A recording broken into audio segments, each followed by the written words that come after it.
¿En qué se basa el fundamento médico? Bien, en cierto modo es una integración. Como muy bien ha dicho Antonio, a veces parece que hay una controversia de que cuando hablamos de oncología estamos hablando de acidificación, estamos hablando de alcalinización. ¿Quién tiene razón? ¿El cáncer es un problema alcalino? ¿El cáncer es un problema ácido? Los dos planteamientos tienen razón, porque todo va a depender de qué estemos mirando y dónde estemos mirando. El tumor en su interior es alcalino, mientras que en su exterior es tremendamente ácido. Por lo tanto, se genera esa dualidad, acidosis metabólica y alcalosis tumoral.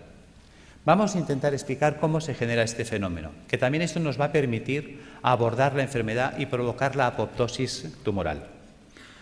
Es decir, el motivo del proyecto de trabajo que yo desarrollé inicialmente tenía una finalidad. Como yo trabajaba en hospital, me movía en hospital, estaba formado con la línea de hospital, veía realmente que en aquella época, pues, si tenemos una leucemia, un linfoma o un cáncer de mama, es igual, según sea de niños o de adultos, pues la única solución que teníamos era la quimioterapia. Pero esta realmente resultaba ser una terapia muy dura para el paciente, náuseas, vómitos, pérdida de pelo, en muchos casos hasta se perdían los dientes, se descalcificaban las personas, dolores terribles. Claro, te planteabas cómo conseguir que el niño que estaba en tratamiento, cuando yo estaba en oncología infantil, cómo conseguir que el niño sufriera menos y cómo conseguir también que el tratamiento fuera más eficaz. Es decir, si en lugar de dar 20 sesiones, si lo podíamos solucionar con 10, con 5. Bien, y eso es lo que me llevó a investigar qué podíamos hacer para mitigar la situación del paciente. Entonces me planteé que lo primero que teníamos que hacer era entender, para resolver un problema, lo primero que hay que hacer es entender el problema. ¿Qué es el cáncer? Te dicen, bueno, unas células que se han vuelto malas. Y bueno, sí, pero ¿y por qué? Ayer no eran malas y hoy sí lo son. Algo ha hecho que estas células degeneren, algo ha hecho que estas células se alteren. ¿Qué es lo que hay? Nadie daba contestación. ¿Hay alguna...? ¿No se oye bien en la sala? Es que parece que había un comentario por el fondo. Bien, volvemos. Entonces, ¿qué es lo que qué es lo que puede hacer que la célula se vuelva mala? Bien. Pasa el tiempo, indagas, te mueves, estudias medicina ortomolecular, estudias fitoterapia, estudias homeopatía, estudias dietética y nutrición, que son cosas que en la facultad no nos enseñan. Tienes que marcharte fuera del país, porque aquí eso no se enseñaba. Entonces, pues bueno, tuve la suerte de ir topando con gente extraordinaria, como fue Brillinger, el grupo de Hofer, estuve con Demar, Saint-Jean, en Francia, en Austria, estuve en Holanda con Oswald, estuve en Manchester con Norman Eddy, pude estar en Houston con el grupo de John Stiles, Will Spark, Denis de Lucas. Toda esta gente me fue abriendo un campo de posibilidades y una visión de la enfermedad. Con todo ese bagaje de contactos y conocimientos, pues entonces nos planteamos montar ya un proyecto. Yo estaba en la universidad haciendo prácticas de histología y me hizo gracia que muchas veces hacía extinciones y a unas salían artefactadas y otras no. ¿Qué es un artefacto? Un artefacto es cuando al hacer una tinción, si esto es una célula, aparecen manchas alrededor de ellas. Te decían que lo habías teñido mal. Y en cambio otras salían perfectas, solo se teñía la célula y el entorno no. Bien, tú con la ignorancia de estudiante piensas que sí, que igual has hecho mal la tinción, pero un día cae en tus manos un libro. Y el doctor Pischinger es un hombre que es anatomopatólogo, es catedrático de la Facultad de Medicina en Viena, en Austria, y presenta una tesis doctoral cum laude que se presenta, creo que se publicó en el año 70, The Matrix and the Matrix Regulations. Yo este trabajo lo conozco a través del doctor Ovirne. Me intereso por ese libro, lo leo, y creo que este hombre nos abre las puertas a la comprensión de la enfermedad, no del cáncer, de todas. Este hombre nos plantea que la enfermedad empieza alrededor de la célula, no en la célula. Es el entorno celular el responsable de que la célula se altere. Bien por fallo renal, bien por fallo hepático, bien por fallo pulmonar o bien por fallo multisistémico, todos a la vez. El sistema básico, podríamos decir que consta de esto, de pulmón, hígado, riñón, sistema vascular arterial, sistema vascular venoso, sistema intersticial, célula. En este caso hemos puesto la piel, pero que sepáis que también puedo poner mucosa, es indistinto. Si os fijáis, de aquí para aquí piel y de aquí para adentro mucosa. Si ahora cortara el labio, tendría en un lado piel, otro mucosa y el sistema celular en medio. Luego entenderéis por qué explico este detalle. Bien, ¿qué ocurre? Resulta que el pulmón, el hígado y el riñón son filtros que como tales trabajan 24 horas al día desde que nacemos hasta que morimos. El corazón de una persona en reposo sabemos que mueve 5 litros de sangre por minuto. Luego, por cada uno de estos filtros pasarán, lógicamente, como mínimo 5 litros de sangre por minuto. Todo el mundo entiende que si esto es el filtro del aire de un automóvil, ponemos en marcha el automóvil y el aire pasa a través del filtro, el filtro se va a ensuciar. Y te dicen que cuando esté sucio, cuando tenga 5 o 10.000 kilómetros según el tipo de filtro, que lo cambies.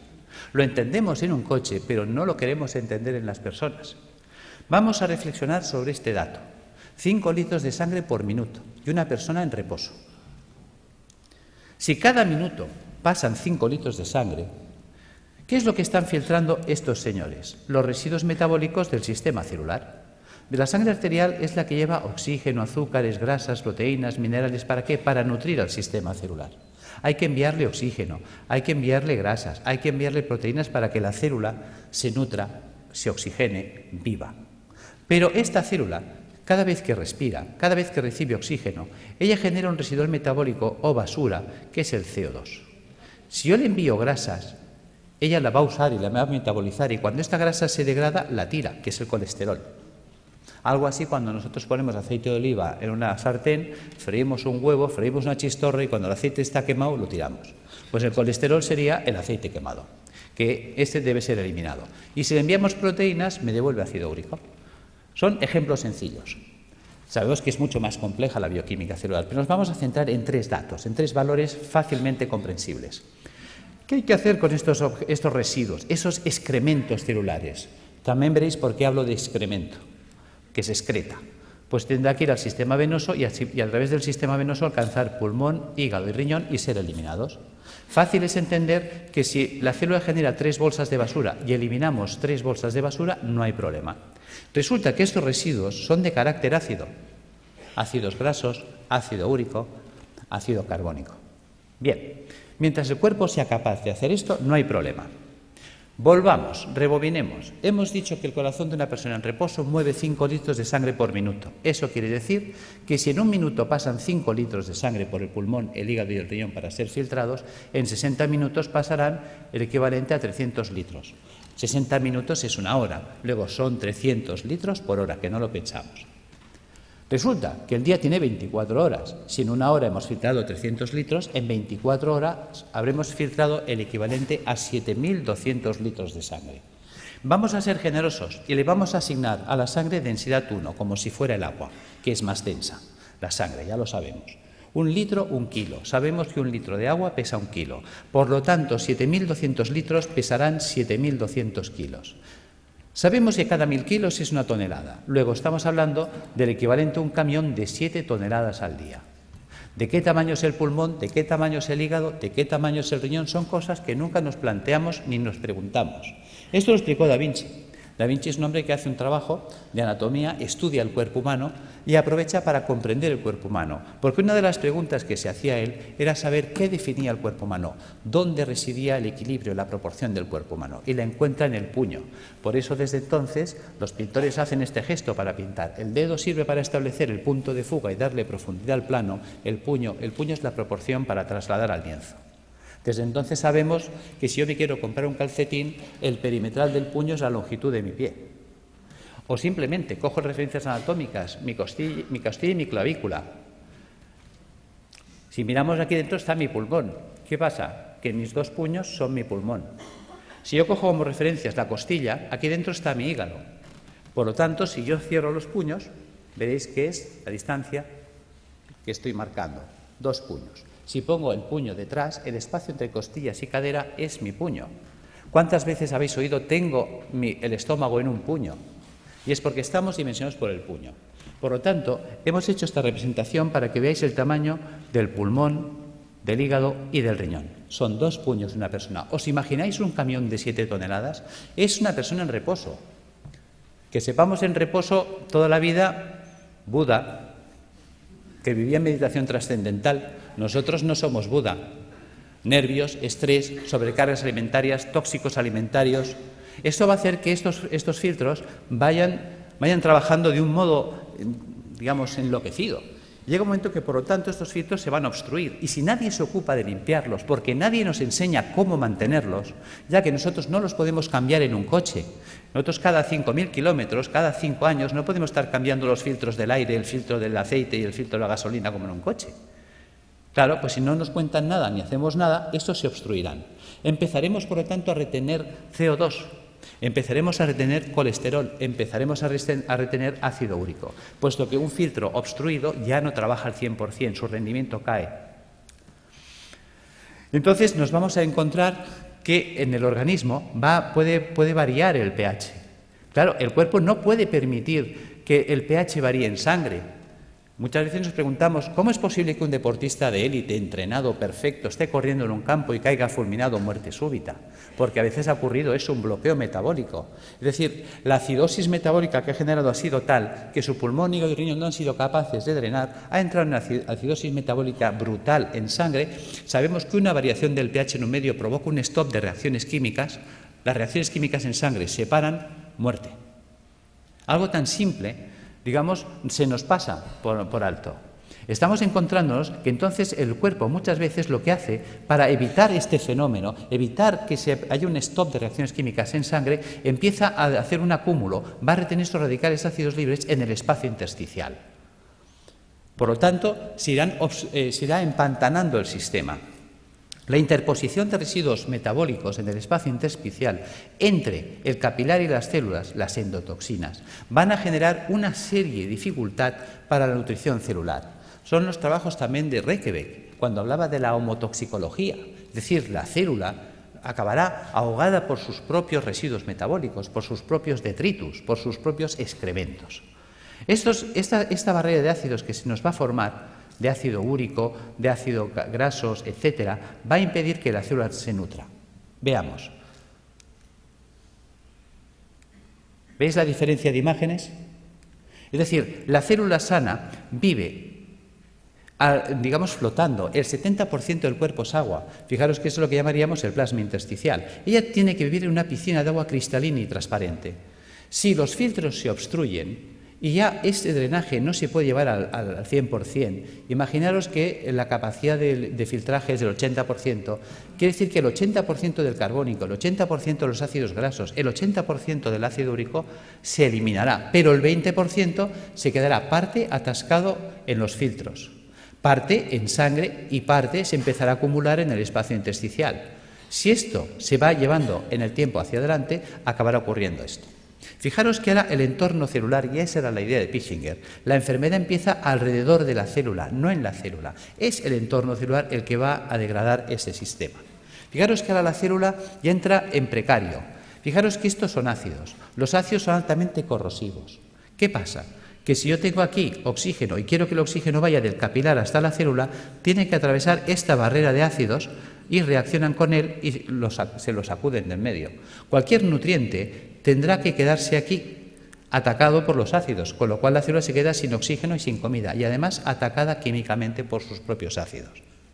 Fijaros que esto explica el porqué. Cuando yo tengo un tejido sano y hago una tinción celular, no se artefacta el entorno celular, mientras que cuando tengo un tejido enfermo y hago una tinción en una anatomía patológica, sí se artefacta el entorno celular, sí que fija colorantes. Se utilizan habitualmente colorantes de carácter básico, los ácidos fijan las bases, luego el entorno celular se ha vuelto ácido. Por lo tanto, los que hablan de que la degeneración celular está basada en un proceso de ácido, tienen razón, aquí están los ácidos. Claro, fijaros que esta célula en estas condiciones, ¿qué opciones tiene? Solo tiene dos opciones. Sin oxígeno, sin comida y atacada químicamente por los ácidos, opción 1, morir por falta de oxígeno, quemadas químicamente por los radicales acumulados a su alrededor. Fijaros que si una célula no se defiende, no reacciona, porque la célula no es una tuerca, no es un tornillo, es un ser vivo, es inteligente, es un ser que, lógicamente, pues decimos que si no estuviera vivo no se podría morir. Fijaros que esta célula tiene que tener su capacidad de reacción. Una vez hicieron unos programas de televisión que clavaron esto. Creo que era una serie de dibujos animados que se llamaba Érase una vez la vida. Ahí lo clavaron. Las células son los ciudadanos del cuerpo. Los órganos, los edificios donde viven los ciudadanos. Arterias y venas, calles y avenidas, por donde transportamos los alimentos, por donde recogemos las basuras. Los nervios, el tendido eléctrico, las líneas de teléfonos, el sistema nervioso central, el ayuntamiento. Cuando miramos el cuerpo desde esta situación que parece infantil, fijaros que los americanos, si algo han tenido bueno, es enseñarnos ciencia a través de mecanismos infantiles, pues ¿por qué no aprovechar ese sistema que es altamente didáctico? Y tendremos una comprensión mayor de la enfermedad. ¿Qué pasa si las células se mueren? Imaginaos que una célula no se defiende, no reacciona. Se queda en ese medio y dice, bueno, pues me muero, esto ya se acabó. ¿Veis? Si se mueren las células del cerebro, porque esto está pasando en todo el cuerpo, entonces me quedaré sin células cerebrales, Alzheimer. Si se me mueren las células de la base del cerebro, Parkinson. ¿Veis? Fijaros que aquí tengo un cable en la mano. Por todos sitios hay cables. Los cables tienen un forro de plástico. Los cables conducen los impulsos eléctricos que en estos momentos nos permiten la informática, la luz, todo. En el cuerpo los nervios conducen todos los impulsos eléctricos y electroquímicos. Pero están forrados de la vaina de mielina. La vaina de mielina sería el plástico. ¿Qué pasaría si yo echara un chorro de ácido sobre los plásticos, sobre los aislantes de los cables? Que el ácido haría una acción corrosiva sobre el plástico. El cable se cortocircuitaría, pero dejaría de conducir. ¿Qué pasa si resulta que los nervios que me están uniendo esta célula con el cerebro, la mielina es atacada por los ácidos que hay a su alrededor? Se degrada la mielina. Sin mielina hago una enfermedad desmielinizante, esclerosis múltiple, esclerosis lateral amiotrófica, esclerosis en placa. Pissinger fue un genio. Nos hizo entender las enfermedades. ¿Veis? ¿Qué pasa si la célula, imaginaos que aquí ponemos piel y aquí le ponemos un pezón? ¿Veis? Esto es una célula del pecho. Imaginaos que esta célula se muere. ¿Veis? Un tejido con células muertas es un tejido fibroso. Hablaremos, por lo tanto, de fibromas. ¿Ves? Fibroma mamario, fibroma uterino, fibrosis prostática. ¿Ves? Que el fibroadenoma a nadie le preocupa. ¿Por qué a nadie le preocupa? Es un fibroma. Pues porque un fibroma son células muertas, y las células muertas no matan. Fijaros cómo somos. Vemos el problema, pero no estamos siendo capaces de valorar la trascendencia del problema. ¿Ves? Mientras tanto, si se mueren las células del pulmón, amigo, fibrosis pulmonar, fibrosis hepática si se mueren las del hígado, fibrosis renal si se mueren las del riñón. Y fíjate que decimos fibrosis pulmonar de causa idiopática. ¿Y por qué hablamos de causa idiopática? Porque estamos acostumbrados a que si no hay bichito no hay causa. Entonces tiene que haber el bichito. Y si no encontramos la bacteria de turno, el hongo de turno o el virus de turno, entonces no sabemos por qué se ha fibrosado el pulmón. Y es tan sencillo como esto. Al pulmón le está llegando más basura de la que puede tirar. Y es una basura de carácter ácido. Imaginaos que yo soy una célula pulmonar, tengo que recibir el carbónico, tirarlo, coger el oxígeno, meterlo. Y estoy todo el santo día trabajando como un burro. Y de pronto me empieza a llegar más carbónico del que puedo tirar porque yo estoy agotado. Al final yo acabo sepultado en carbónico. El carbónico químicamente me quema. Al quemarme me muero. No es tan difícil de entender. Y eso pasa en el hígado, pasa en el riñón. ¿Ves? Son las enfermedades esclerosantes que llamamos, que están ahí en el saco perdidos de Dios. Las enfermedades de carácter idiopática, claro, para eso no hay tratamiento, porque no hay la pastillita. Bien, ¿qué ocurre si la célula sobrevive? ¿Ves? La célula decide no morirse, va a luchar. Hay células que se rebelan. Yo soy un superviviente, yo voy a luchar. ¿Cómo lo hace? Hay 4 mecanismos. Uno, hacer un globo de agua. Voy a retener agua y me voy a envolver en agua. Me monto mi mini piscina. Vale. ¿Ves? Estoy desplazando los ácidos, mantengo un canal de comunicación con el sistema celular, con el capilar arterial y recibo nutrición y tiro la basura fuera. ¿Veis? Fíjate que en el sistema celular del cuerpo funciona el dime tú qué sabes. O lo que hacemos todos en un examen cuando nos hace una pregunta y no sabemos. Miramos al de al lado. Oye, ¿tú qué haces? Dice, yo me echo un globo de agua. Dice, vale, yo te me hago otro. Y la de al lado me copia. Y se empiezan a copiar todas las células. Si todas las células empiezan a retener un globo de agua, es esa persona que empieza a engordar, y ya puede hacer dietas que no adelgaza. ¿Ves? Hay gente que dice, es que yo he ido a una clínica carísima, me han cobrado 6.000 euros, me han tenido 5 días a agua y he engordado. Yo tengo pacientes que vienen diciéndome esto.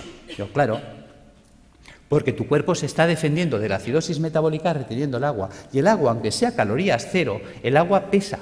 Y si esa persona retiene el agua, se la queda, aumenta de peso. ¿Veis? Este es el tema.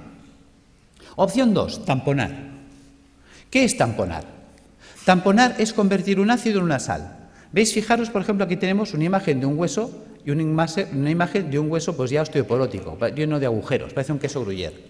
¿Veis? Yo tengo ácido clorhídrico, que es un ácido terrible. Yo podía hacerlo reaccionar con hidróxido sódico. Con el OH del hidróxido sódico y el hidrógeno, el hidrogenión del clorhídrico, puedo formar H2O. Y con el cloro y el sodio, cloruro sódico. ¿Veis? He convertido el ácido clorhídrico en cloruro sódico. Fijaros que si yo tengo una jarrita de ácido clorhídrico y dejo caer un chorrito en la mano, tal como cae el chorrito, me perfora la mano más rápida que un Black & Decker. Lo sabéis. Es terriblemente corrosivo. Mientras que yo puedo coger la sal, el cloruro sódico a puñados y soltarlo y no pasa nada. Por lo tanto, el cuerpo hace lo mismo. Quitarle a Juan para darle a Pedro. Cuando un tejido vital entra en compromiso, ¿qué hace el cuerpo? Sacrifica una estructura para mantener viva otra. Entonces, si yo tengo ácido úrico en el espacio intersticial, ¿qué puedo hacer? Pues empezar a robar minerales de los huesos. Si tengo ácido úrico, formaré urato sódico. Si tengo ácido palmítico, palmitato sódico. Si tengo ácido carbónico, carbonato cálcico. ¿De dónde puedo robar calcio y sodio? De los huesos.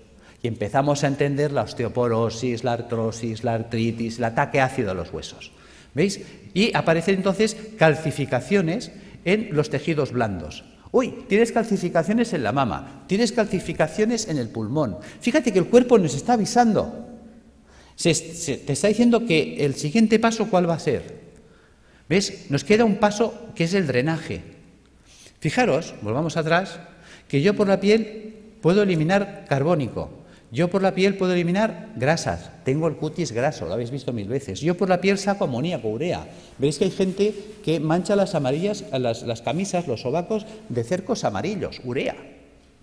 ¿Veis? Si yo saco un sudor excesivamente ácido por la piel de la célula, ya que antes de morir, ¿qué hace? Empieza a echarlo todo por la piel. Si saco un sudor muy ácido por la piel, se me quemará la piel. Ataque químico, dermatitis, psoriasis, eczemas. Por eso dicen que la psoriasis no se cura, porque la quiero curar con una pomadita desde fuera, cuando el problema está dentro. ¿Veis? Vamos entendiendo las enfermedades. Realmente nos abrió los ojos. Si yo entiendo la enfermedad, yo puedo resolver la enfermedad. Si yo entiendo el problema, yo puedo resolver el problema. Lo que no podré es nunca resolver un problema que no entiendo o no quiero entender. Esta es, diríamos, la situación en la que nos encontramos. ¿Veis? Podemos hacer el drenaje hacia las mucosas, que decíamos antes. Si en lugar de drenar hacia la piel, dreno hacia las mucosas, pues entonces tendríamos un problema a nivel de mucosas, llagas de boca, llagas de esófago, llagas de estómago, colitis ulcerosa. Claro, la gente dice, oye, ¿qué es lo que y por qué hay gente que drena por la boca y otros drenan por el colon y otros drenan por el estómago u otros drenan por la piel? Porque el cuerpo, hemos dicho, que es como una ciudad donde el sistema nervioso central es el ayuntamiento. Ejemplo. ¿Veis? Creo que hubo una época en la que Madrid tenía un conflicto de basuras. Y entonces se reúne el Cabildo y decide montar pues un vertedero de las basuras de Madrid, creo que fue en San Sebastián de los Reyes. Pregunta, ¿qué ciudad se contaminó? Respuesta, San Sebastián de los Reyes. Claro, llega un momento que la gente de San Sebastián de los Reyes está hasta aquí de la basura de Madrid. Y dicen, oye, a ver, ¿qué hacemos? Bueno, el Cabildo de Madrid se da cuenta de que es verdad, se reúne y dice, bueno, ahora vamos a tirar la basura hacia Madrid, a Toledo. ¿Quién se va a contaminar ahora? ¿Veis? El cuerpo hace lo mismo. El sistema nervioso da órdenes y las células ejecutan las órdenes. Dicen, tira la basura por la boca. Pues el tío por la boca, pues llagas de boca. Oye, tíralas por el recto. Pues el tío ahí, colitis ulcerosa. Oye, tíralas por la piel. Pues mira, psoriasis. No las tires, coge todo el calcio y todo el sodio que quieras del hueso, pues mira, artrosis, osteoporosis. ¿Ves? Según la orden que da, la célula actúa. ¿Veis? Fijaros que esto es importante entenderlo, aunque sea en clave de cómics. Opción 4, mutar. ¿Qué es mutar? Lo que hoy nos acontece, el cáncer. ¿En qué consiste la mutación? ¿Veis? Célula sana que muta a célula tumoral. ¿Cómo vive la célula sana? La célula sana vive en un medio alcalino, vive con oxígeno, vive con poco sodio y vive utilizando proteínas levógiras giradas a la izquierda.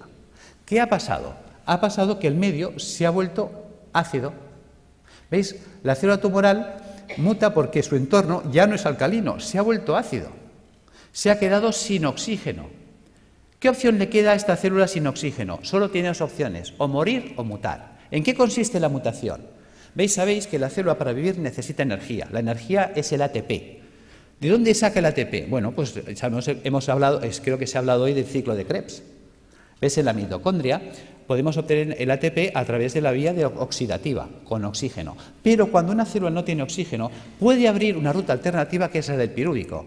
Y entonces, a través de la glicólisis con el pirúvico, obtener ATP más ácido láctico más alcohol. Por eso, quien nos dice que en los tumores hay alcohol, se explica, porque es una ruta de fermentación ácida. Y esa ruta anaeróbica le permite seguir viviendo a la célula, que es un mecanismo de supervivencia, porque está en juego su vida. Y entonces, ¿ella qué hace? Empieza a cargar mucho sodio en su interior. ¿Veis? La célula normal, la célula sana, tiene potasio en el interior del citoplasma y sodio fuera. Se invierte, entra el sodio dentro de la célula a mansalva y el potasio sale, porque estamos usando un sistema inverso. ¿Veis? Ahora se explica cuando dicen es que los tumores son alcalinos. Claro, la célula tiene que ser muy alcalina en su interior para aguantar el ataque ácido exterior. ¿Entendéis que todos tienen razón? Si yo estoy mirando el interior tumoral, me encuentro con una alcalosis, mientras que si estoy mirando el exterior, me encuentro con acidosis. Esta es la explicación. Por lo tanto, vamos entrando en razón. Cuando estamos ya en una situación tumoral, ¿qué nos propone la medicina académica? La medicina académica nos propone que hay que cortarle la cabeza al tumor, evidentemente si se puede, si es accesible quirúrgicamente. Es decir, la decapitación del tumor es lo que llamaríamos la cirugía. Opción 2, a la hoguera, achicharrar el tumor. La radioterapia. Opción 3, el envenenamiento. Eso sería la quimioterapia. ¿Ves? La célula tumoral, la quimioterapia es un citotóxico, o sea, es un tóxico para la célula, hay que matarla. ¿Veis? Por lo tanto, o la mato de un hachazo, o la mato porque la achicharro, o la mato porque la enveneno. La cuestión es que hay que matarla. Y además es verdad, porque si no nos mataría a los otros. Bien, por lo tanto, si observamos, esas tres opciones que nos da, nos hace entender que estamos anclados, por decirlo así, en el siglo XII, por no decir el siglo I. Decapitación, hoguera, envenenamiento. Queda en clave de humor, pero es real. O sea, cuando hay un tumor, no hay más. O le corto la cabeza, o la achicharro, o la enveneno. Vale. Pero si pensamos como en el siglo XII, aunque la escena que os he puesto pertenece, creo que es al siglo I,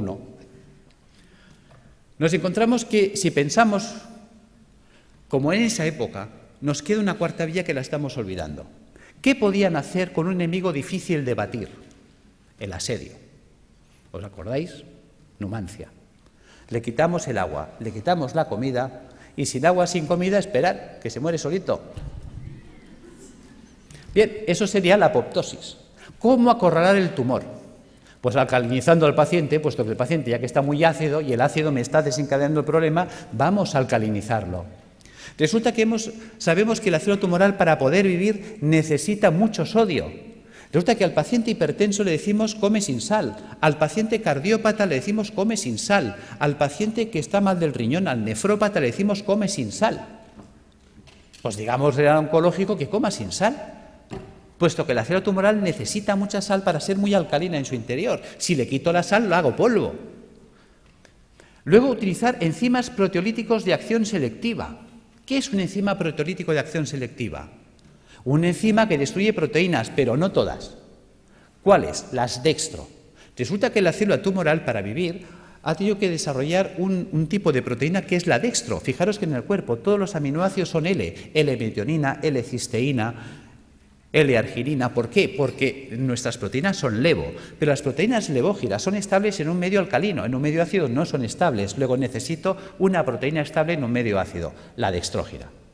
Vale, pero si yo pongo a circular enzimas proteolíticos de acción selectiva que destruyan a esa proteína, ¿ves? Ya le he quitado el sodio, le he quitado la comida, le quito los ácidos. Y luego resulta que la célula tumoral, al volverse anaeróbica, se vuelve vulnerable al oxígeno. El oxígeno es tóxico para las células anaeróbicas, las mata. De hecho, yo he estado en Alemania aprendiendo técnicas de ozonoterapia porque el ozono es tóxico para la célula anaeróbica. Vale. También podemos utilizar peroxidasas, enzimas que ayuden a liberar mucho oxígeno en los tejidos. ¿Cómo conseguir esto? ¿Cómo vamos a alcalinizar al paciente? Recuperando la función del hígado y del riñón y del pulmón, eliminando las toxinas acumuladas en el espacio intersticial. ¿Cómo lo vamos a hacer? Pues con dieta alcalinizante, con hidroterapia, con tratamiento natural y con tratamiento físico. ¿Veis? Si yo utilizo quimioterapia solo, ¿cuántos pilares tengo? 1. Mientras que si uso dieta, baños, tratamiento natural y tratamiento físico, ¿cuántos pilares tengo? 4. Es más estable. Esa es la idea. Que entendamos qué es la dieta, que nunca se nos habla de ella, qué es la hidroterapia, la gran olvidada. Hasta se me ha llegado a decir que esto no es científico. Y me lo han dicho médicos, esto de los balnearios, esto no es científico. Y resulta que existe en la Universidad Complutense una cátedra de hidroterapia médica, de hidrología médica. O sea, ni siquiera sabemos lo que tenemos en nuestras propias universidades. Y es de las mejores cátedras que hay en Europa. Cuando te mueves fuera, te hablan, oh, la doctora Bacaicoa. ¿Y tú quién es la doctora Bacaicoa? Hasta tienes que empezar a buscar y pues dices, san Dios, tengo que conocer a esta mujer. Cuando me cae el libro, y también, digamos, es un libro que he escrito, ahora no recuerdo el otro autor, que también es un profesor emérito, dices, por Dios, empiezas a tirar del libro y dices, ¿y por qué me han ocultado que existe esto a mí? Bien, seguimos. ¿Qué es esto de las plantas y qué es esto del tratamiento físico? Vamos a entrar ahí. ¿Por qué dieta? Muy importante. La dieta cárnica es acidificante de la orina. Si yo me como carne, mañana estoy haciendo pis de carácter ácido. Mientras que si yo como vegetariano, mañana estoy haciendo pis de carácter alcalino. ¿Qué quiere decir esto? Que la dieta vegetariana me alcaliniza. Vale. Por tanto, vamos a hacer dietas vegetarianas. ¿Veis? Un filtro sucio no es un filtro roto. Un filtro sucio se puede lavar. ¿Y con qué se lavan las cosas? Con agua. A veces tan simple que es no nos lo podemos creer. Resulta que el 95% de la fruta y la verdura es agua. Con la dieta vegetariana se lavan los filtros. ¿Veis? Ensalada, bistec y fruta. Quito el bistec. ¿Qué me queda? Ensalada y fruta. ¿Veis? ¿Os suena los viernes no comer carne? Claro que os suena. Que la gente dice, uy, eso es cosa de curas. Claro, y la palabra cura viene de curar. Mens sana in corpore sano.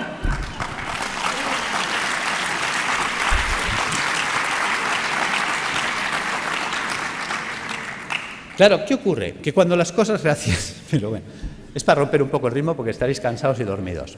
Claro, ¿qué ocurre? Claro, la gente lo relaciona con los curas, pero con la parte mística.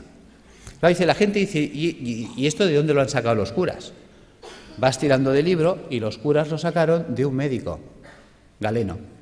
¿Ves? Yo me acuerdo cuando empecé la carrera de medicina, fue la época que se rompieron los números clausus y entraron 3.000 personas a la universidad.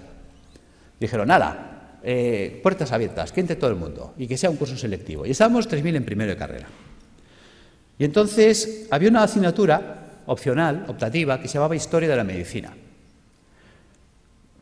¿Sabéis cuántos se apuntaron a esa asignatura de los 3.000 que estábamos en primero? Nadie más. Con lo cual me fue genial, porque tuve un catedrático, clases particulares para mí solo. Y ese hombre, que fue el doctor Felipe Cid, al cual le tengo un recuerdo maravilloso, me dijo, te voy a citar una frase de Napoleón para empezar tu formación en Historia de la Medicina. Hay de aquel pueblo que olvida su historia porque está condenada a repetirla. Tenía razón. Y luego me citó otra frase de Oppenheimer. Decía, solo tiene futuro aquel que investiga en el pasado, porque investigando en el pasado se puede redescubrir el futuro. Tiene miga. No dijo descubrir, dijo redescubrir. ¿Veis? Nuestros abuelos nos decían, está todo inventado. Y era verdad. ¿Por qué me remito a Galeno? Galeno fue aquel médico que dijo, vale más prevenir que curar. ¿Cómo llega a esa conclusión Galeno? Porque Galeno fue el médico de los 3 nos. ¿Ves? En la época de Galeno te inscribías en la facultad, por decirlo así, el 15 de septiembre y el 30 de septiembre ya eras médico. Ya está. Y como la ignorancia es atrevida, ¡hala!, todos a ejercer. Claro, también hay que saber que en aquella época, con que supieras si el paciente hacía de vientre negro, ¡qué malo! Si hacía rojo, mira, a lo mejor puede ser un hemorroide, ¿no? Si vomitaba verde, tranquilo. Como vomitara rojo, aburem, ¿no? Y si se vomitaba negro, dalo por muerto. Ya está, ya eres médico. O sea, porque claro, no había nada. ¿Cuáles son los 3 grandes nos de Galeno? Él sale, se sienta, como hombre sabio que fue, y por eso nos acordamos de él, y dice, Primer, no sé medicina. Con lo que me han enseñado no sé nada. Segundo, no tengo medicamentos, no existían, los inventó él. Tercer, si no sé medicina y no tengo medicamentos, no puedo curar. Obvio. Claro, ¿qué hace Galeno? A Galeno le enseñan la medicina hipocrática. Hipócrates había dicho otra cosa. Hipócrates dijo que tus alimentos sean tus medicamentos, que tus medicamentos sean tus alimentos. Y se queda tan pancho. ¿Por qué dice esto? Porque él observa cosas curiosas. En aquella época la gente vivía muy asilvestrada. Todos vivíamos en el campo, muy silvestres. Y encima vivíamos con vacas y ovejas y realmente el ser humano tiende a copiar y a hacer lo que hacen los demás animales. ¿Ves? Que además es curioso, tiene relación con la historia de la medicina y la historia del medicamento. ¿Veis? Fíjate que un vaquero, o sea, un señor que cuidaba vacas en Escocia, creo que fue, le contó a un veterinario que había observado, que le llamaba la atención desde pequeño, que cada vez que una vaca le salía un tumor o un bulto en la mama, en las ubres, pues que dejaba de comer pasto normal y se iba a buscar una planta que nunca la comía, que nadie la quería. O sea, tú se la ofrecías y te la escupía. Pero cuando tenía un tumor o un bulto en las ubres, iba como loca a buscarla. ¿Y qué iba a buscar esa vaca? Vinca, la vinca pervinca.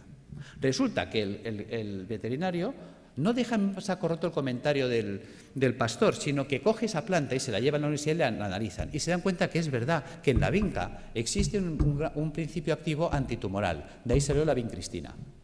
¿Os suena? ¿Veis? La historia del medicamento viene de las plantas. Pues lo mismo hizo Galeno. Galeno se da cuenta de que Hipócrates hablaba de que los pacientes que se ponían amarillos, es decir, el hígado, empezaban a comer como locos alcachofas, se veían alcachofas. Entonces, muchos mejoraban si comían muchas alcachofas. ¿Cuál era el problema? Que había que comer 60 alcachofas al día. Se establece un concepto de dosis. Claro, a ver quién es el guapo que desayuna, come, merienda y cena 60 alcachofas al día y durante un año. O sea, cuando le recomendabas a un paciente que hiciera eso, o que si estaba mal del riñón se comiera 60 cebollas, pues cogían el cesto, se iban a ver a Hipócrates y decían, mira, tío, que lo dejo, que me da igual, que yo me muero. Segundo problema que había, pues si se acababa la temporada de alcachofas, ¿qué hacemos? Pues a Galeno se le enciende la bombilla. Galeno se da cuenta que la planta seca conserva lo que él llamaba el espíritu curativo de la planta, que es lo que conocemos como principio activo, y que la planta seca quedaba reducida al 5%, que esa planta seca se podía hacer polvo, se podía poner en un cilindro y con un pistón se podía machacar. Y la podía comprimir, acaba de inventar el comprimido. Y en un comprimidor le atizaba 10 alcachofas, con lo cual si te daba 2 comprimidos, desayuno, comida y cena, eso funcionaba. ¿Ves? Y en montar los extractos, empieza a montar la galénica, el arte de hacer medicamentos. Entonces él se da cuenta que hay plantas que limpian el pulmón, plantas que limpian el hígado, plantas que limpian el riñón. Entonces llega una dieta eminentemente hídrica, la cura de aguas, que os suena, y le ponemos plantas que limpian el riñón, plantas que limpian el hígado, ¿ves? Por ejemplo, una cola de caballo, un té verde, una arenaria, o pongo una alcachofera, un diente de león, un boldo, o pongo una planta que me limpia el pulmón, el tomillo, el gordolobo, el llantén. ¿Veis? Hagámoslo simple, voy a coger té verde, alcachofera y tomillo. ¿Veis? Ya tengo la fórmula de las plantas que me van a limpiar los filtros. Si le paso agua y jabón, se limpiará más rápido.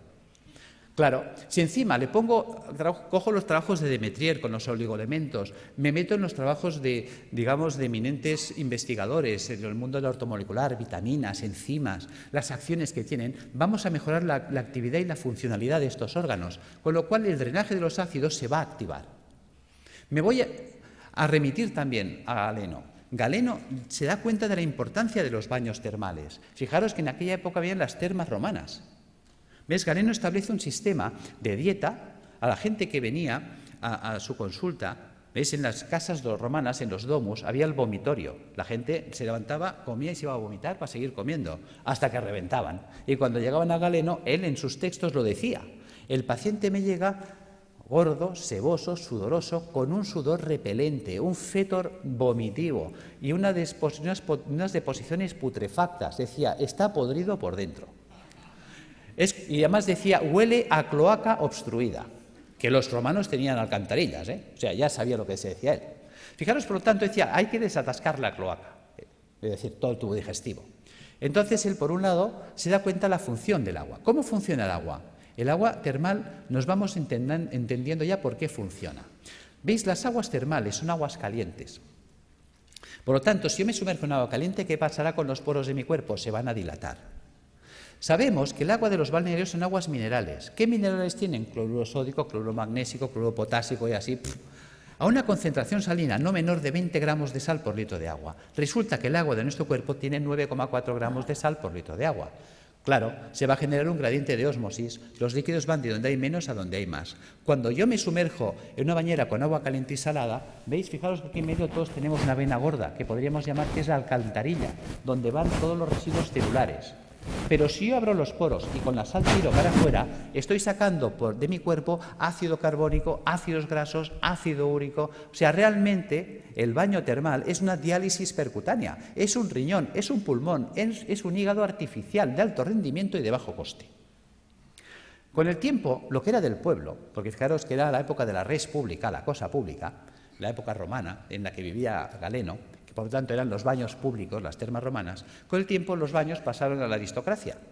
Vale. Pero como todo se recicla, con el tiempo el baño que estuvo en la aristocracia volvió al pueblo. Y volvió simplemente por un tema de avaricia.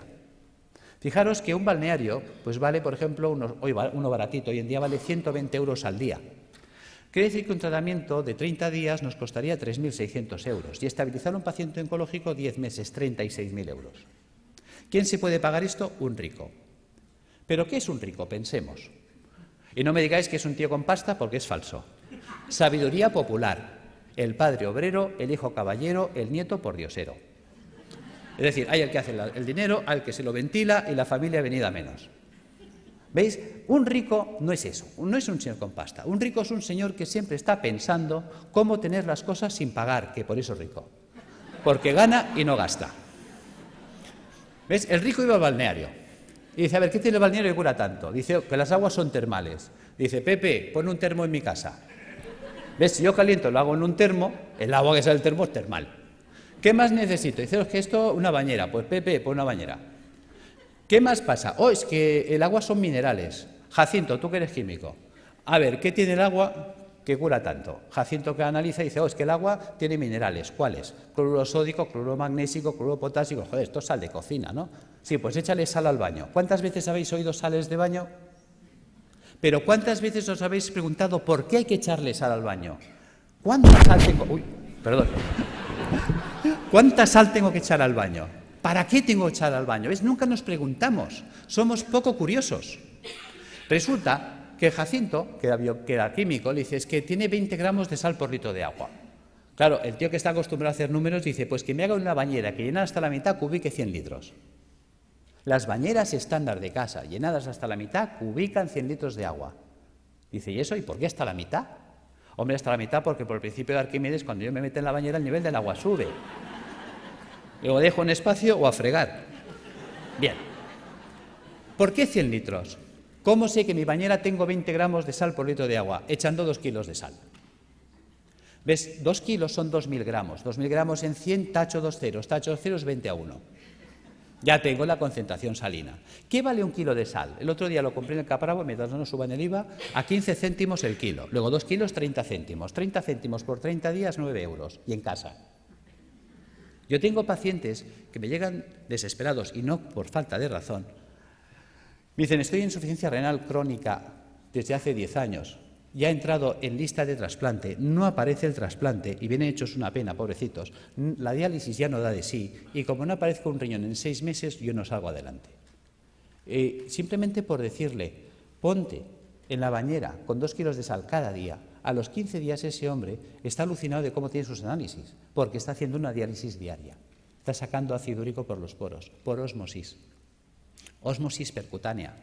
No pensamos el poder de la bañera. Ahora la gente está quitando las bañeras y abriendo los balnearios.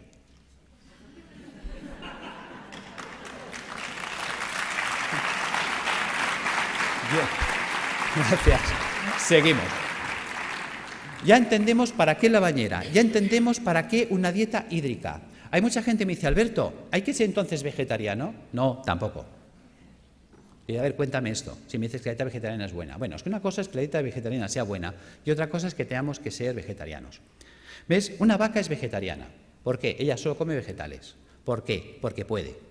La vaca tiene 4 estómagos, panza, bonete, lebrillo y cuajar. La vaca puede hacer 4 digestiones al mundo vegetal. Por eso la vaca consigue el 100% de los nutrientes del mundo vegetal. ¿Cuántos estómagos tenemos nosotros? Nosotros tenemos un estómago.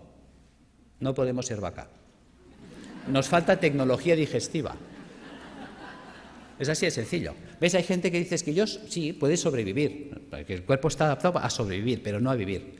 ¿Ves? Hay herbívoros, hay omnívoros y hay carnívoros. Nosotros somos omnívoros. Pero eso no quiere decir que nos venga bien un día a la semana limpiar. Fijaros, los reyes inventaron la bula para comer carne los viernes. Los reyes no lavaban los filtros. Pregunta, ¿de qué se morían los reyes? Los reyes se morían de gota, de ácido úrico. ¿Ves? Los ácidos son los que nos matan. Si a mí se me tapa el riñón, yo no podré eliminar el ácido úrico. El ácido úrico me va a corroer los huesos, un dolor terrible, y me va a corroer el sistema arterial por dentro y venoso. Al final me muero de una hemorragia urémica. Fijaros, perforación de las arterias, muerte. Si a mí se me tapa el hígado, no podré eliminar el colesterol. Si no puedo eliminar el colesterol, se me acumulan las arterias, se taponan, infarto, muerto.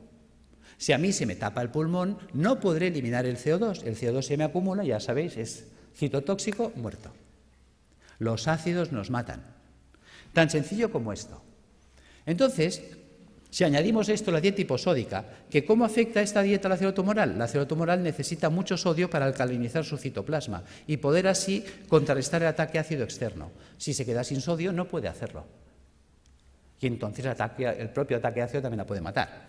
¿Cómo matar de hambre a la célula tumoral? Utilizando enzimas proteolíticos de acción selectiva que destruyen solo proteínas extrógenas. Ese fue el pecado de Chacón, encontrar enzimas que destruyen esas proteínas y mata de hambre a la célula, que es inocuo para el sistema, puesto que solo destruye proteínas dextrógenas que solo afecta a la colonia de células tumorales. La célula sana que no ha mutado, como ella sigue tirando de proteínas levógenas, a ella no se entera, no le afecta. ¿Cómo hiperoxigenar los tejidos? El simple drenaje de toxinas, por el simple drenaje de las toxinas, hará que llegue oxígeno a los tejidos. La ozonoterapia, habéis visto algunos muy buenos resultados. Y suministrando al paciente enzimas hiperoxidasas, que también van a mejorar muchísimo. Y aquí están los trabajos con el peróxido de finiglioxal, que en su día funcionó, de don Gregorio Ramón Cebrián, creo que se llamaba, el doctor Javier López Garcés, hicieron unos trabajos extraordinarios con las peroxidasas. Y yo las uso, funciona muy bien. Tratamientos físicos, claro que sí, la acupuntura, la osteopatía, la quiropraxia, la magnetoterapia, todo esto nos va a ayudar a reequilibrar todos los sistemas bioenergéticos del cuerpo. ¿Qué ha pasado con toda esa acción que hemos desarrollado? Pues que la célula tumoral, su entorno ya no es ácido. A la célula tumoral le llega oxígeno, que es tóxico para las células anaeróbicas o tumorales. Se queda sin sodio y se queda sin proteínas dextrógenas. Traducido, la célula sana conserva íntegra toda su ruta metabólica, todo lo que ella necesita para vivir, mientras que la tumoral se la hemos quitado. Algo así como si yo tengo una célula que se ha adaptado a vivir en agua dulce, un pez que se ha adaptado a vivir en el agua dulce, y cojo ese pez y lo pongo en el mar otra vez. Ese pez de río en el mar se va a morir, aunque esté en agua, porque el agua es distinta. No es su ecosistema. Nos estamos cargando directamente el ecosistema de la célula tumoral, y eso nos conduce a la apoptosis. Sin sodio, sin proteínas extrógenas, sin ácidos y con oxígeno en el medio, la célula tumoral no puede vivir. Fijaros que yo puedo alcalinizar con bicarbonato sódico, claro que sí. Que podemos estar debatiendo si es un hongo el que desencadena el sistema o es un sistema que se ha acidificado y ha generado las condiciones para que esto suceda. Yo me inclino por lo segundo. ¿Veis? Fijaros, vamos a pasar estas dos imágenes. Las imágenes hablan por sí solas. ¿Veis? La célula normal tiene que vivir en una piscina de agua cristalina y transparente.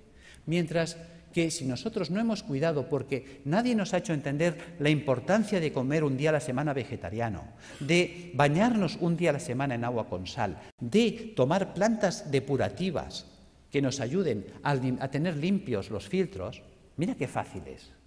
¿Ves? Si nosotros desde pequeñitos acostumbramos a nuestros hijos a bañarse en la bañera con 2 kilos de sal, a comer vegetariano un día a la semana y a tomar una infusión de alcachofa, tomillo y té verde, esto estaría funcionando limpio toda la vida. Y entonces estaríamos siempre en estas condiciones. ¿Veis? Fijaros, si yo no limpio esto, ¿qué pasa? Que ahora esta célula que tendría que estar viviendo en una piscina de agua cristalina y transparente, ahora tiene que vivir en una piscina de aguas fecales, sus propios excrementos, porque a lo que hemos comentado antes, ¿veis? A esto, al ácido carbónico, al ácido graso y al ácido úrico le podemos llamar el excremento celular. ¿Por qué le llamamos excremento celular? Vamos a ver. Si nosotros comemos, ¿qué hacemos? Caca. Y si nosotros bebemos, ¿qué hacemos? Pis. Pues si la célula come, hace caca, y si la célula bebe, hace pis. Esto es el pis y la caca celular. Si nadie se la recoge, la pobre célula tiene que vivir flotando en aguas fecales. Y mientras el agua no llega aquí, todos tranquilos, y diciendo, y no hagan olas, pero como la cosa empieza a subir, lo entendéis. ¿Veis? Posibilidades de que esta célula se infecte en una piscina de aguas fecales. Es como si tú tienes un hijo y tienes dos piscinas, una de agua limpia, cristalina, transparente y tratada y una fosa séptica llena de aguas fecales. Y le dices al niño, hala niño, haz aquí 4 piscinas en la fosa séptica. Se te muere el niño. Lo entendemos en ese ejemplo y no lo queremos entender aquí. Es algo tan gráfico como lo explicó Pischinger, es algo tan genial que dices, Dios mío, y tan simple de poder llevar al paciente a estas condiciones, que las cosas van a ir mucho mejor. Fijaros que todo vale incluso. Ya sé que José Antonio hasta me puede tirar el zapato, porque claro, cuando empezó mi trabajo, ¿cuál era el problema? Mi problema era que yo... Uy, perdón, ¿qué he hecho? Perdón. Vamos ya al fondo. ¿Cuál era el problema? Yo estaba trabajando con quimioterapia cuando empezó mi proyecto de trabajo. Y claro, no entendía cómo era posible que la quimio no funcionara si in vitro funcionaba. Y un día, cuando leo este trabajo, se me enciende la bombilla. Vamos a ver, supongamos que me viene un abogado ahora y me dice, Alberto, acabas de heredar una finca de la tía Carmeta en Tarragona. Pues vale, pues muy bien. Hombre, qué alegría, qué pena por la tía Carmeta, claro, pero también qué alegría por la finca. Son 600 hectáreas. Y dijo, Dios, te vas ahí y dices, pero yo soy médico. Hala, me cojo un ingeniero agrónomo y me lo llevo para allá. Dice, a ver, tú ingeniero, ¿esto sirve para algo? Dice, hombre, está abandonada, está ruinosa esta finca, lleva 30 años que nadie la ha tocado, está silvestrada. ¿Pero vale o no vale? Dice, pues aquí cebada la que quieras. Dice, bueno, pues ponla en marcha. ¿Veis? Y ahora veo al ingeniero que coge el trigo o la cebada y empieza a echar la cebada entre los zarzales y los matorrales. ¿Tú qué dices? Dice, vaya ingeniero. Resulta que los médicos hacemos esto. Cuando tengo el paciente en situación tumoral, le atizo el suero en sangre y quiero que la molécula llegue a la célula. Se quema por el camino, no llega. Los ácidos la destruyen. Entonces tengo mucha toxicidad y poca efectividad. Claro, cuando limpias el sistema, si tú ahora pones la quimio en sangre, ¿cuánta quimio llega? Toda. Manda huevos, que decía Trillos. Claro, con este sistema, ¿qué pasa? ¿Ves? La célula sana está harta, ha comido, está bien alimentada, ella no tiene hambre. Resulta que la que tiene hambre es la tumoral. Luego es mucho más sensible y por eso veíamos que hay pacientes que necesitan 20 o 30 sesiones, en 3 o en 4 entran en remisión completa. Ahí está la gracia. Es decir, que tampoco obliga a renunciar a nadie, porque el miedo es muy fuerte. Y si dejo el hospital, ¿qué me pasa? Que no te pasa nada, tío. O sea, que conseguimos que los pacientes tolerasen mejor. Pero es que estamos viendo cosas sorprendentes. Yo ahora he estado en Calcuta con los doctores Banerjee y el año pasado estuve con ellos en la Facultad de Medicina y me interesé muchísimo por sus trabajos. Llevo 20 años trabajando con la homeopatía y yo la utilizaba como para tratar el terreno, para desintoxicar el sistema, que son los trabajos de Reykjavik, que todo eso me ha ido muy bien. Pero cuando he puesto en marcha los protocolos de Banerjee, sorpresa. Una sorpresa preciosa ha sido un caso clínico, y con eso cierro, de una chica joven de 31 años que viene a mi consulta el mes de mayo, en muy malas condiciones. Esta chica, pues le detectaron un tumor cerebral estando embarazada de 34 semanas. Entonces se le ponen anticonvulsivantes, antiedematosos, se le hace cesárea, se salva a la criatura, se le opera, se le quita el tumor cerebral en la medida que se puede, ya sabéis que siempre se hace lo que se puede, no la limpieza total nunca es posible. Se revisa y le encuentran en la revisión general que tiene metástasis en ambos pulmones, metástasis hepáticas, las cadenas ganglionares torácicas invadidas, todo el sistema linfático abdominal invadido, metástasis óseas, metástasis musculares. En esta situación deciden, con buen criterio para mí, no abordar quimioterapia ni nada, porque es que la situación está tan avanzada, es un grado 4 tan avanzado, que la calidad de vida que va a tener la paciente y las posibilidades de sobrevivir más de 2, 3, 4 meses lo van a ver difícil. Entonces deciden tratamiento paliativo y nada más. En estas condiciones llega la consulta y pones en marcha todos estos dispositivos. Y además asocias los protocolos de Banerjee, le pones rutagrapelo y más calcárea fosfórica para atender el campo cerebral, el calicarbonicum para atender el pulmón, el hidrastis canadiensis para atender la carcinomatosis difusa, el zinfitum y el hipericum para las metástasis óseas. Sorpresa. Resulta que al mes viene muy mejorada la mujer. En el mes de julio se le pide pruebas y se las hacen el 13 de julio. Y en el 13 de julio le observan, después de 2 meses y medio de tratamiento, que las metástasis pulmonares habían desaparecido, las metástasis hepáticas desaparecidas, las lesiones ganglionares en remisión completa, la lesión tumoral ni rastro cerebral desaparecida y las lesiones metastásicas de huesos y de músculos reducidas en un 50%. Esta mujer la volvemos a ver en septiembre, el estado general actual es increíble. Realmente está evolucionando muy bien. Ha sido catalogada de remisión espontánea. Y decimos...